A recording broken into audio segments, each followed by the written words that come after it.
Vítajte vo videu, v ktorom sa budeme zaoberať permutáciami a variáciami.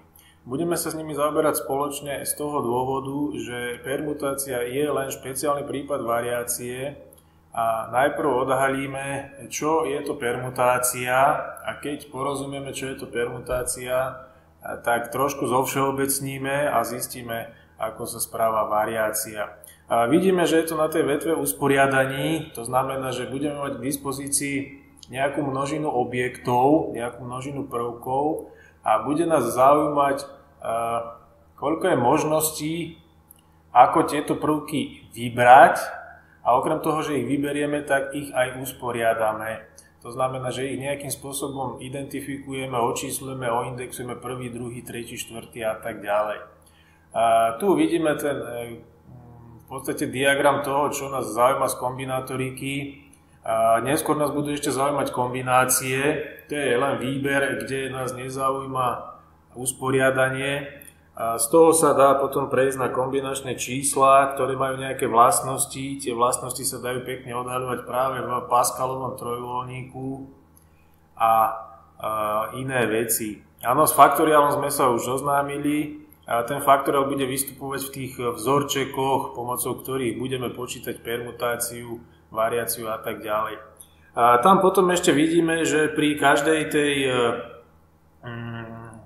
každom tom princípe permutácia, variácia, kombinácia je rozvetvenie na vetvu, že môže tam dochádzať k nejakému opakovaniu alebo bez opakovania. Takže všetky tieto situácie vyšetríme, netreba sa toho báť, ono to všetko pekne na seba nadväzuje, v podstate si stačí len správne a vhodne predstaviť danú situáciu a človek na tie princípy príde aj sám.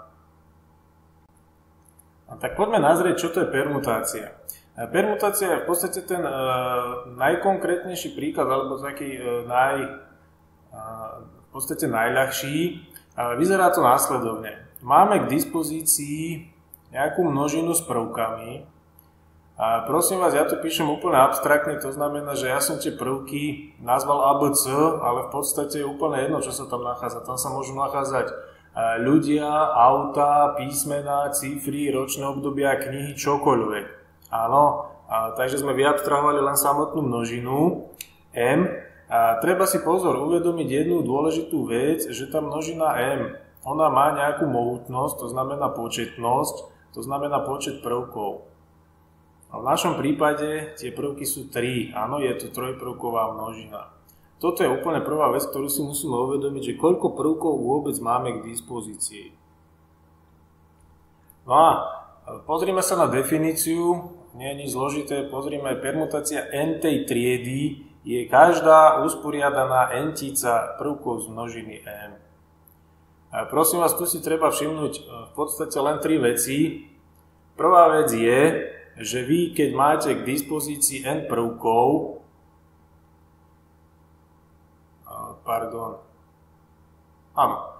keď máte k dispozícii n prvkov v množine, tak vás zaujíma tzv.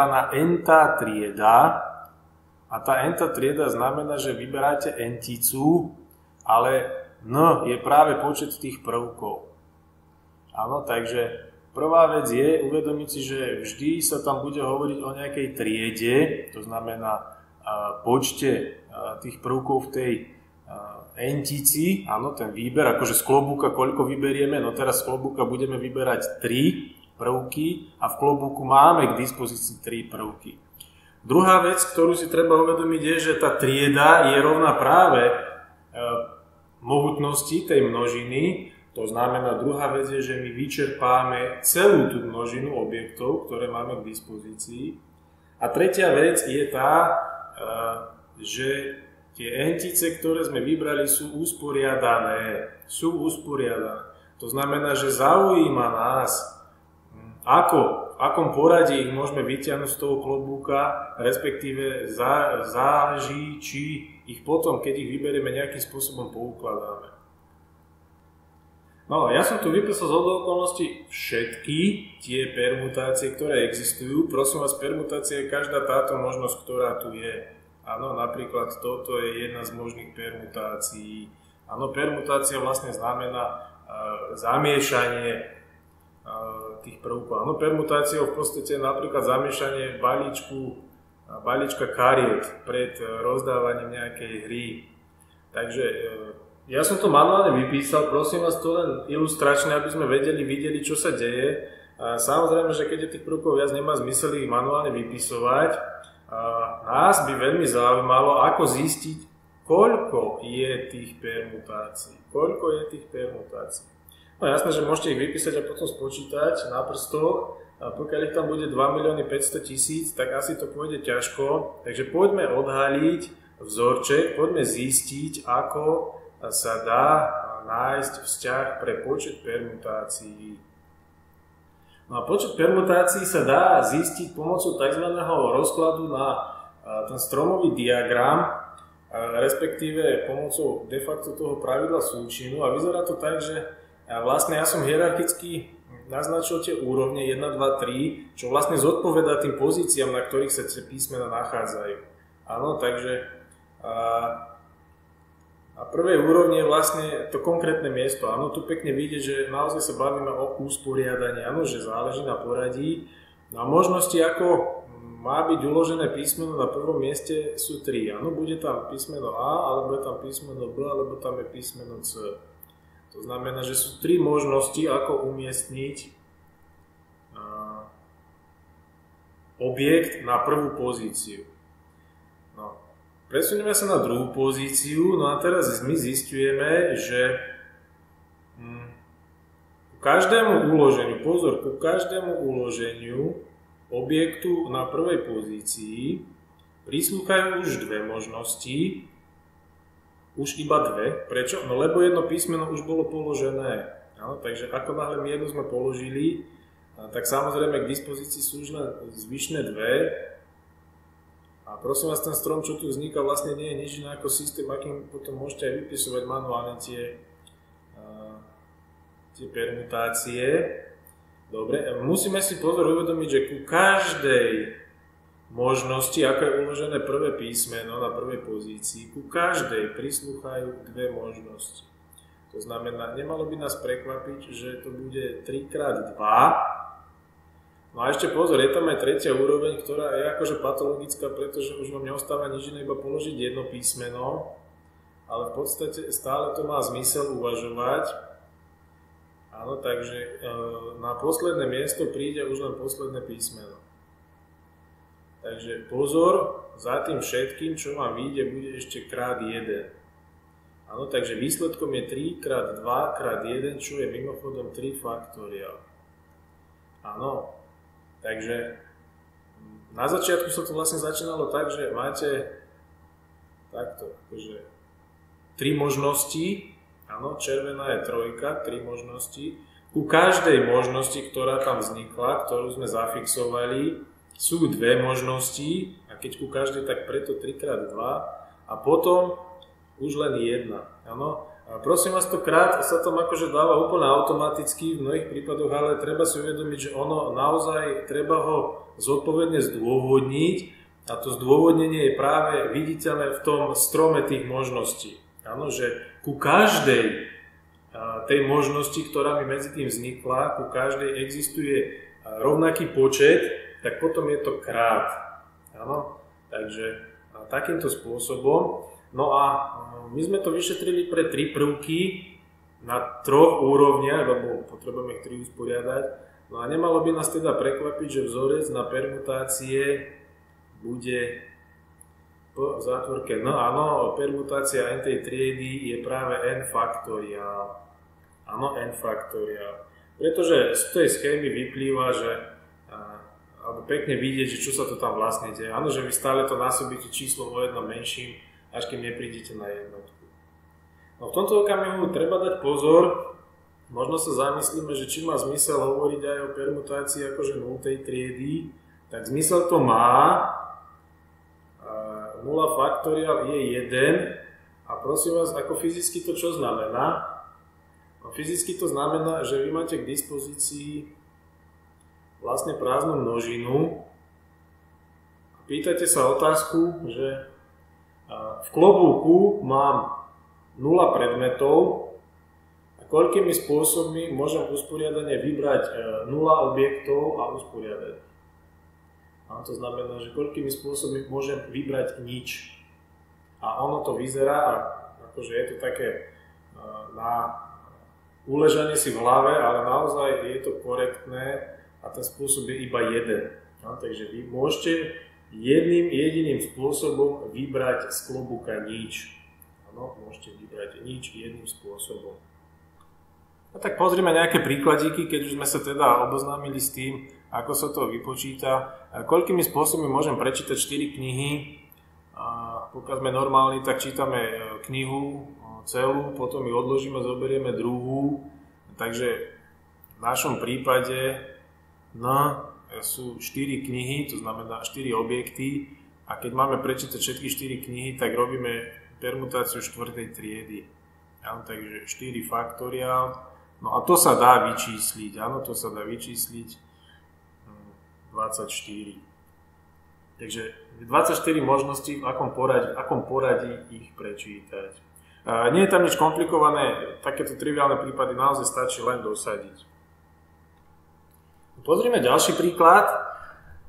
Koľkými spôsobmi môžeme uložiť, to znamená poukladať, 3 anglické a 4 slovenské knihy.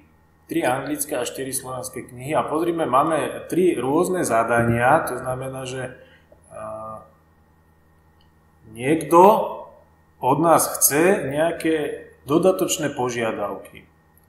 A teraz ide o to, že akým spôsobom tie dodatočné požiadavky, ktoré nám niekto naložil, ako ich tam zohľadniť. A skutočnosť je taká, že v príkladoch, kde dochádza k takýmto dodatočným požiadavkám, sa ten príklad akoby rozpadá na nejaké samostatné celky a na nejaké samostatné izolované situácie, ktoré treba potom na konci nejakým vhodným spôsobom akoby spojiť. A je pravda, že častokrát, respektíve v drvivej väčšine prípadov, sa to deje práve pomocou násobenia, to znamená toho pravidla súčinu. Takže pozor, to pravidlo súčinu neslúži len na nejaké manuálne počítanie ľahkých prípadov, ale ono je úplne prirodzene prítomné v nejakých rozsiahlych prípadoch a dokonca je to kľúčové. Áno, je to kľúčové. Takže poďme sa pozrieť, ako to vyriešiť. Mimochodom, úplne na začiatok by vôbec nemuselo byť zlé uvedomiť si, že koľko je vlastne všetkých možných usporiadaní. Takže keby ste mali 3 až 4 knihy, no tak na tej poličke 7 faktoriál uložení by bolo. No keby od vás nikto nemal žiadnu požiadavku, tak je toľkoto možností, ako ich tam uložiť. No, poďme sa pozrieť, ako to bude vyzerať, keď anglické majú byť úplne vľavo. Takže dobre by bolo si urobiť prípadne nejaký obrázok, aspoň schematický. Takže anglické sú zelené, oranžové sú slovenské. No a my na tej poličke teda musíme vidieť niečo takéto. No a pozor, teraz už je viditeľné pekne, že to zadanie sa rozpadá na nejaké 2 prípady. Pozor, poďme sa zamerať na to, že tie anglické musia byť úplne vľavo. Sú 3 tie knihy anglické a majú byť úplne na kraji, to znamená, tu tento balík kníh nejakým spôsobom zelených musí byť usporiadaný. A otázka je, koľko je možných uložení tých anglických kníh. No a keďže sú 3 a všetky majú byť uložené, tak musí to byť permutácia 3. triedy. Áno, permutácia 3. triedy. To je len uloženie anglických kníh, ktoré budú úplne vľavo. Pozor, úplne samostatne treba urobiť ten zvyšok a v tom zvyšku my vidíme, že musíme urobiť čo? No nejakým spôsobom treba naukladať 4 slovenské knihy, to je permutácia 4. triedy, no a teraz prichádza ten okamih, a ktorý treba zodpovedne si zodpovedať. Keďže ku každému uloženiu 3 anglických kníh, úplne vľavo, prislúcha 4 faktoriál, áno, permutácia 4. triedy, prislúcha 4 faktoriál slovenských kníh, keďže ku každej zelenej permutácii prislúcha oranžová permutácia, tak medzi nimi je krát. Áno, takže náš výsledok vznikne ako 3 faktoriál, to znamená uloženia zelených anglických kníh krát 4 faktoriál. A to je výsledok. Áno, to je, keď ho bude chcieť niekto vyčísliť konkrétne celé číslo, no tak ho vyčíslíme. Takže toto bolo zadanie po A. No, pozrime na zadanie po B. A vidíme, že ono je trošku voľnejšie oproti tomu predchádzajúcemu, pretože sa hovorí, že tie anglické musia byť na okraji. Na okraji. A keď robíme obrázok, tak my zistíme, že tá situácia môže byť takáto. To znamená, že budú vľavo 3 zelené, ale môže to byť aj tak, že budú 3 zelené vpravo. No a keď sa nad tým zamyslíme, tak túto časť, to sme vyšetrili vlastne v tom prípade po A, takže tu je 3 faktoriál, 4 faktoriál. No a keď si uvedomíme, že tá druhá časť, že budú úplne vpravo, je v princípe úplne rovnaká. Je úplne rovnaká ako tá vľavo, akorát, že je to symetricky. Áno, je to zrkadlovo usporiadané, ale na počte tých uložení sa nič nezmení. To znamená, aj tu ich je 3 faktoriál, 4 faktoriál. No a keďže platí toto ľavé, alebo toto práve, no tak treba ich sčítať. Áno, treba ich sčítať. Takže tu môžeme uvidieť použitie toho pravidla súčtu, čo je celkom akože v poriadku, pretože ten príklad je nie ťažký, ale ono by bolo dobre si tam uvedomiť, že ten výsledok je vlastne tých 3 faktoriál krát 4 faktoriál, to je tá vetva, že úplne vľavo, že tam je vlastne 2-krát. Áno, 2-krát sa tam stalo niečo rovnaké. Áno, takže môžeme tu dať krát 2. To je zadanie po B. No a pozrime ešte zadanie po C, to hovorí, že anglické musia byť vedľa seba. To znamená, je to ešte voľnejšie než tie predchádzajúce dve, ktoré špecifikovali na ktorých okrajoch, respektíve na okrajoch vôbec. A teraz to hovorí len toľko, že musia byť vedľa seba. A tak graficky ja som to tu znázornil, takže prvá možnosť je túto úplne vľavo. Takže 3 zelené, 4 oranžové. No a teraz môže to byť aj takto. Však a bude splnené, že 3 anglické sú vedľa seba. No a pokiaľ sa zamyslíte dopredu, že koľko je vlastne tých setov, kedy sú 3 anglické pospolu, no tak môžete si to tam aj farebne podoplňať.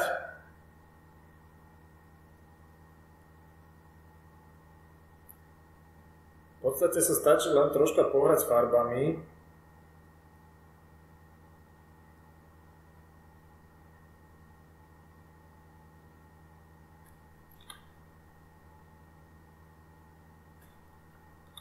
Áno, takže ja som to podoplňal, my vidíme, že vlastne ide o to, ako poposúvať tú trojicu, áno, ako nejaký had, keď sa pohybuje, áno, snake alebo podobne. No a prosím vás, treba si uvedomiť, že v každom tom jednotlivom sete, ktorých tam je mimochodom 5, je rovnaký počet tých usporiadaní. V každom tom sete, na ktorý sa pozeráme, je 3 faktoriál zelených, a k ním 4 faktoriál oranžových. To znamená, že výsledok bude, pozor, našli sme 5 rovnakých situácií, v princípe rovnakých, kedy dôjde k tomu usporiadaniu. Takže vidíme, že vyskytuje sa tam to krát, to je vlastne to pravidlo súčinu. Takže ono vystupuje tam, kde sa tie príklady rozpadajú na nejaké jednotlivé situácie. Pozrime na ďalší príklad, koľko nepárnych čísel možno zostaviť z takýchto konkrétnych cífier. A prosím vás, pokiaľ si to zadanie vyžaduje, respektíve tá situácia je nejasná, tak treba očakávať aj niekde v zátvorke na tú informáciu, že či sa opakujú alebo neopakujú. Áno, lebo my vieme, že my by sme mohli zostaviť aj číslo 1, 1, 1, 1 a podobne. A pardon, zabudol som tu napísať, koľko ciferné má byť to číslo. Tak nech je 9 ciferné, áno, to znamená, že vyčerpajme všetky cifry, ktoré sú k dispozícii. Inými slovami, každú použijeme práve raz. Áno, použijeme práve raz. No a pozor, my vidíme, že to nebude akákoľvek permutácia. My vieme, že to nebude akákoľvek permutácia. Áno, teraz to nepôjde. Prečo? Lebo my, je nám jasné, že tá podmienka, ktorá tam je naložená, že tie čísla majú byť nepárne, sa musí prejavovať kde? Musí sa prejavovať na poslednej cifre. Áno, musí sa prejaviť na poslednej cifre. No a za tento koniec, ten príklad treba uchopiť. To znamená, poďme najprv vyskúmať, čo všetko sa teda na tom poslednom mieste toho čísla môže nachádzať, vlastne na ráde jednotiek.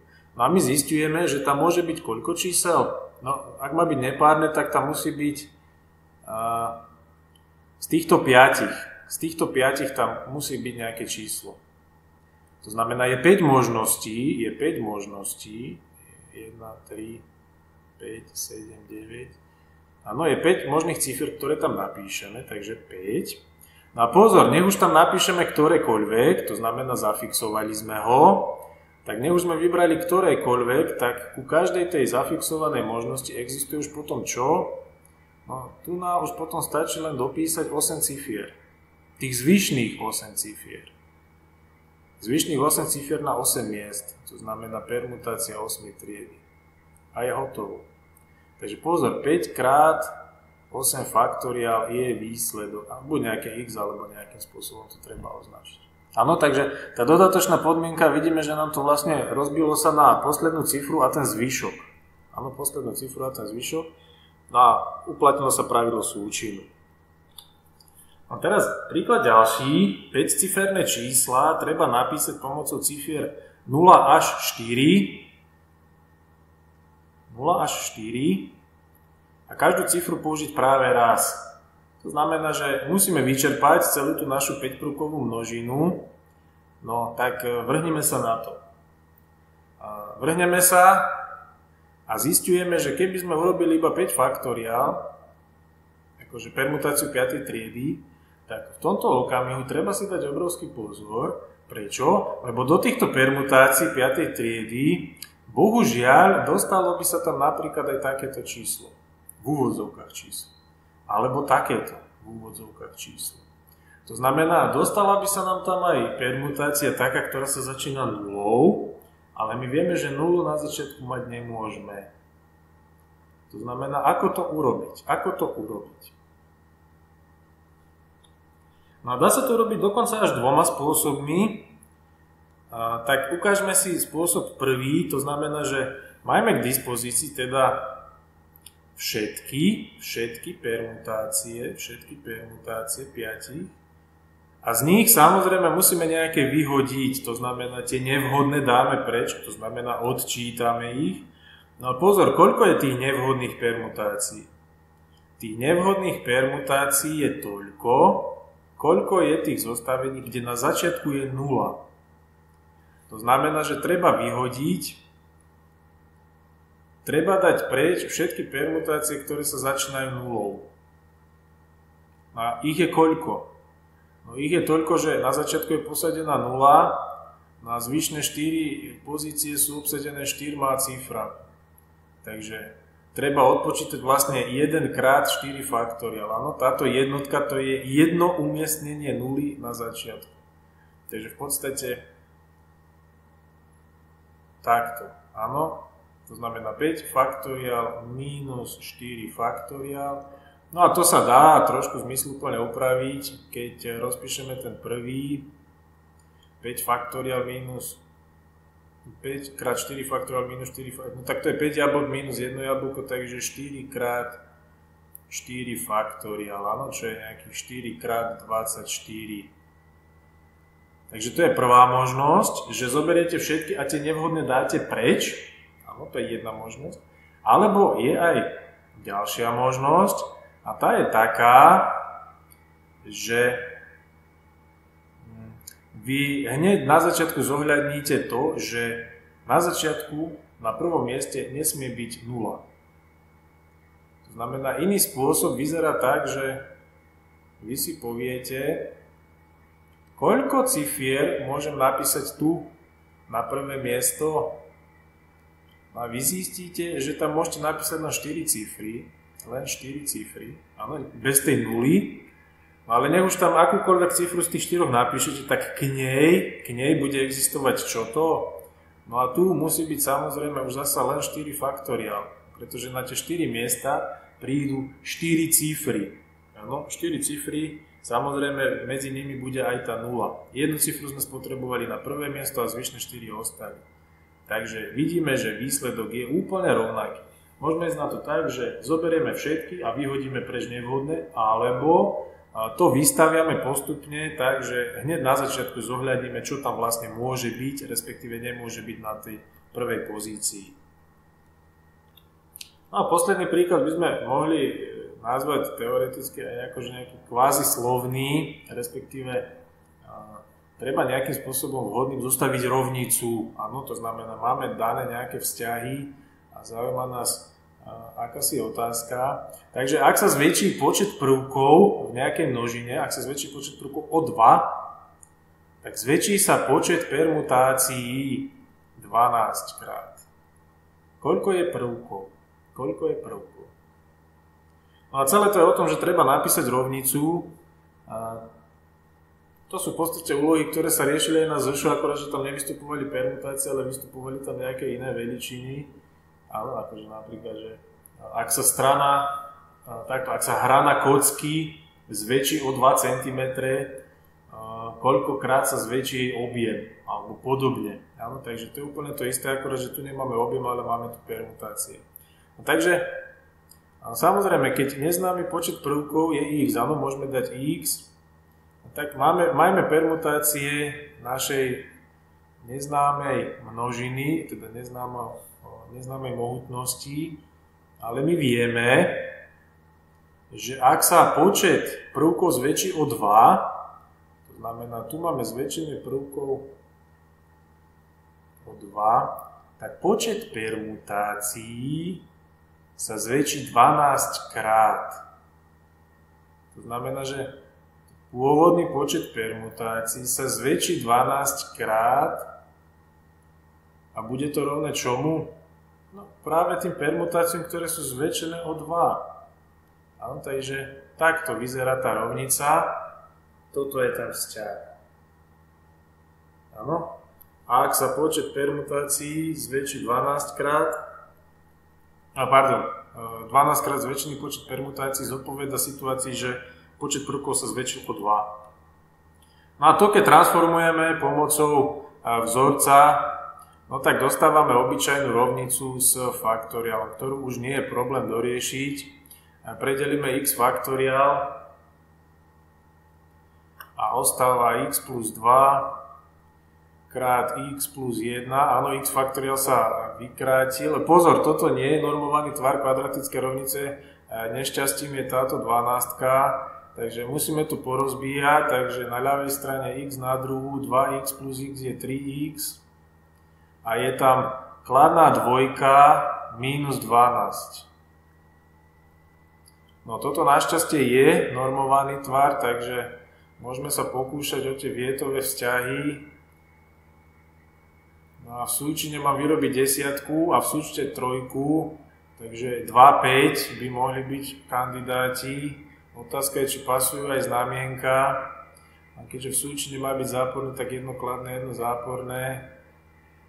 A takto to hádam funguje. Ja, takže formálne má táto množina, táto kvadratická rovnica 2 korene kladnú dvojku a zápornú 5. Ale pozor, keďže naša úloha je formulovaná na počet objektov v nejakej množine a počet objektov samozrejme nemôže byť záporný, tak tento koreň nás nezaujíma. Áno, minus 5 nás nezaujíma. To znamená, že odpoveďou je kladná dvojka. Áno, odpoveďou je kladná dvojka. Takže toľko video k permutáciám bez opakovania. Ukázali sme si, aký je vzťah, dokonca sme si ho aj odvodili a ukázali sme si príklady, kde dochádza k spojeniu pravidla súčinu a permutácií. V tejto časti sa pozrieme na tzv. Permutácie s opakovaním, ktoré nadväzujú na obyčajné permutácie, teda bez opakovania. A poďme zistiť, čo sa to deje. Tak máme zadanie, ktoré je takéto. Toto je také typické zadanie na úlohu permutácie s opakovaním. Koľko slov možno zostaviť z písmen slova oto? No a my už ako si vidíme, cítime, že proti obyčajnej permutácii je tu akýsi rozdiel. Tak poďme to dešifrovať. Keďže máme zostaviť slovo z konkrétnych písmen nejakého slova oto, to znamená, že máme k dispozícii akoby tri prvky. O1, O2 a to písmeno T. To znamená, máme k dispozícii tri prvky. To znamená, že zrejme budeme zostavovať slova z troch písmen. Áno, to znamená, že treba vyčerpať všetky. Takže to už nám naznačuje, že zrejme pôjde o permutáciu, keďže pri slovách, pri tvorbe slov záleží na poradí písmen. Takže nejakým spôsobom sa budeme odvíjať od obyčajnej permutácie, ale ako si vidíme, cítime, vnímame, že nebude to úplne presne permutácia tretej triedy. Prečo? Ja som tu vypísal, čo by sa stalo, keby sme tie písmena mali napísané na nejakých kartičkách. To znamená, že fyzicky by sme vedeli odlíšiť tie dve rovnaké písmena O. Je nám jasné, že tam je problém práve s tým O. Takže takto by to vyzeralo, keby my sme fyzicky vedeli odlíšiť tie písmena O. A toto je vlastne permutácia tretej triedy. Áno, je ich 6. To znamená, toto je to najhrubšie, čo sa dá. No ale pozor, z toho zadania vyplýva, keďže zostavujeme slova, že v skutočnosti tie slová, ktoré vznikajú, vôbec nezáležia od pozície modrého a červeného písmena O. To znamená, že my nejakým spôsobom potrebujeme odfiltrovať tú vec, že nejakým spôsobom sa nám tam prehádzajú práve tie Očka. Áno, to znamená, že keď sa pozrieme tuto do toho prvého slupca, do tohoto batohu, tak je nám jasné, že tu vlastne je vytvorené slovo TOO bez ohľadu na to, ako sú tam tie modré a červené očka. Áno, v druhom prípade je to OTO a v treťom prípade je to slovo OOT. Áno, takže my vieme, tu sme odhalili manuálne, že výsledok je 3. Áno, výsledok je 3. No lenže teraz je otázka, ako sa k tomu výsledku dopracujeme. No tak ten zápis a to dopracovanie sa vyzerá takto. A tá permutácia s opakovaním sa zapisuje po permutácia. Tu je to naše číslo 3, to znamená, koľko písmenové je to výsledné slovo. A tu vpravo dole ako indexy sú akési čísla, sú akési skupiny, ktoré naznačujú, koľkokrát sa ktoré písmeno opakuje. Ano, takže to malou dvojkou naznačujeme, že bude tam dvakrát písmeno O a jedenkrát písmeno T. Nemalo by nás prekvapiť a v tom konečnom vzorci to bude aj dosť dôležité, že keď sčítate práve tie skupiny 2 plus 1, tak musíte dostať práve tú trojku. Áno, takže na sčítavaní tých skupín musíte dostať to výsledok. No a teraz my vieme, že výsledok tejto našej permutácie s opakovaním je 3, ale otázka, ako sme sa k tomu dopracovali. No a dopracovali sme sa k tomu následovne. My sme najprv zobrali všetky tie možnosti, ako keby sme vedeli tie očka od seba rozlíšiť. To znamená, že najprv sme zobrali úplne všetky možnosti, to znamená permutácie tretej triedy bez opakovania. No a pozor, to je 6 a výsledok je 3, to znamená, že my sme ich predelili číslom 2. Čo znamená to predelenie číslom 2? To predelenie číslom 2 znamená, že tu tento stĺpček, v ktorom sú dve farebne napísané slova, v skutočnosti predstavujú iba jedno jediné slovo. To isté je tu. Dve farebne napísané slova predstavujú jedno konkrétne slovo. To znamená, že to filtrovanie bolo práve tým, že sme zúžili ten stĺpček na jedno slovo. A keďže v stĺpci boli dve, tak delili sme dvojkou. Áno, takže nie je problém, tam vyjde to delenie tou dvojkou. Pozor, tento príklad je dosť ľahký, ako dal som také, aby sme sa vôbec orientovali, o čo ide, ale aby nás to nezviedlo k tomu, že vždy to len predelíme dvojkou. Pozor, treba si uvedomiť, že to odfiltrovanie pozícií toho očka je vlastne, čo sa to tam dialo? Čo sa to tam deje s tými očkami? No keď si pozrieme, čo sa to tam deje, tak tam vlastne dochádza k permutáciám čoho? Dochádza k permutáciám práve toho O. Takže táto dvojka, ktorú sme to vydelili, pozor, to je počet permutácií tých očiek. A keďže tie očka sú dve, tak deleno permutácia dvoch prvkov. Čo zhodou okolností je práve dvojka. Áno, ale treba mať na pamäti, že dôjde tam k predeleniu permutáciou tej skupiny. Áno, tej skupiny. Formálne to funguje tak, že vy to musíte deliť vlastne vždy permutáciou každej tej skupiny. Takže teraz formálne podľa vzorca, ktorý my o chvíľu odhalíme, my by sme to mali ako deliť ešte permutáciou z jednotky. Akože toto celé, čo nám vyšlo, ešte lomeno permutácia z jednotky, čo je vlastne akoby filtrovanie jedného písmena, ale filtrovať jedno písmeno netreba, lebo pozícia jedného písmena je vždy jednoznačná. A mimochodom faktoriál z jednotky je jednotka, takže v tomto prípade to na veci nič nemení, ale ako vidíme v ďalšom príklade, bude to tam zohrávať dôležitú úlohu. Takže pozor, permutácia z opakovania sa deje tak, že zoberiete najprv permutácie bez opakovania a potom predelíte permutáciu tej príslušnej skupiny. Tak máme v princípe úplne to isté zadanie, akurát niekto nám dodal iné slovo. Máme v podstate len poprehadzovať tie písmená tak, aby sme vytvárali nové slova. Takže rovnako ako v prvom prípade permutácia s opakovaním, to znamená, že vo výsledku budeme mať slova zo 4 písmen, ale pozor, už sú tam dve skupiny. Ja teraz farebne budem odlišiť tie rôzne písmena. Takže písmeno M sa tam bude nachádzať dvakrát,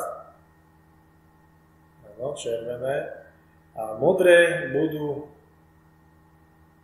Ačka, to znamená akási skupina, slovo sa tam vyskytne dvakrát a iná skupina sa tam vyskytne tiež dvakrát. A v súlade s tým, čo sme už hovorili, 2 plus 2 musí nám dať 4. Áno, súčet tých skupín musí nám dať počet tých výsledných písmen. Dobre. No a teraz, čo sa bude diať? Ja prosím vás, ja už to nejdem rozpisovať, pretože ono už aj 4 faktory, aby bolo dosť akože zdĺhavé a neprehľadné, ale v súlade s tým, čo sme hovorili. Pozor, začína sa to tak, že vy zoberiete úplne všetky tie permutácie bez opakovania, ktoré tam sú. A pozor, potrebujete začať filtrovať pozície tých rovnakých písmen. To znamená, že najprv to vydelíte niektorou skupinou, napríklad tou červenou, to znamená, že toto je počet slov, kde už nevieme rozlíšiť MK. Ale pozor, toto celé, čo máme, ešte treba deliť zasa permutáciami toho písmena A. Áno, oni keďže sú tie písmena tam nezávislé od seba, tak my to musíme dvakrát po sebe navzájom deliť. Áno. A keď to vyhodnotíme ako zložený zlomok, ja sa ospravedlňujem, možno by bolo v tomto okamihu lepšie to urobiť takto, aby sme stále mali na pamäti, že ten zložený zlomok má hlavnú zlomkovú čiaru na úrovni rovná sa, tak v podstate nám to prechádza do takéhoto zlomku. No a toto treba vyhodnotiť ako zložený zlomok. No a keď si všimnete, čo sa deje v zloženom zlomku, tak vy zisťujete, že tie permutácie tých príslušných skupín Oni sa vám vlastne hromadia v menovateľi a medzi nimi je krát. Áno, takže takto to vyzerá. No a teraz to už môžeme vyčísliť. Takže 4 faktoriál lomeno 2 faktoriál, 2 faktoriál. No, to je našťastie dosť ľahké, lebo 2 faktoriál je 2 a 2, takže 3 faktoriál. Takže mali by sme nájsť 6 slov zložených z 2m a 2a. No a že to naozaj tak je, tak ja som ich tu vypísal. Už vypísať tie výsledné nie je až taký problém. Otázka je nájsť nejaký systém, ako si ich vypísať, tak aby sme ich našli všetky. Takže je ich naozaj 6. Áno, takže odfiltrovali sme, prosím vás, opakovanie tých písmen v rovnakej skupine. Áno. Už ma nezaujíma, ktoré písmeno je akej farby, neviem rozlišiť medzi tými M-kami. Takže pozor, treba to deliť permutáciami tých skupín. Na záver by sme teda pozreli, ako vyzerá vzorec na výpočet. Odvádzať ho v podstate nebudeme, pretože na 2 predchádzajúcich príkladoch sme si takým konštruktívnym spôsobom všimli, že ako to vlastne funguje. Takže môžeme písať, že tá permutácia. A teraz pozor, tu vpravo dole treba vypisovať tie číselka, ktoré predstavujú tie skupiny. Áno, to sú tie skupiny opakujúcich sa písmen. Ich tam vo všeobecnosti môže byť nejaký dopredu neznámy počet, takže K1, K2 až nejaké KS. A tu je ten výsledný počet. Prosím, z K1 to sú tie jednotlivé triedy. To bolo to, čo tam boli tie MK a tie Ačka v predchádzajúcom príklade. To, čo sme si tam všimli, je, že vy keď počítujete tie opakujúce sa skupiny, tak oni v súčte musia dať práve to N. Áno, práve to N, takže to je jedna podmienka, ktorá tam akože slúži pre kontrolu.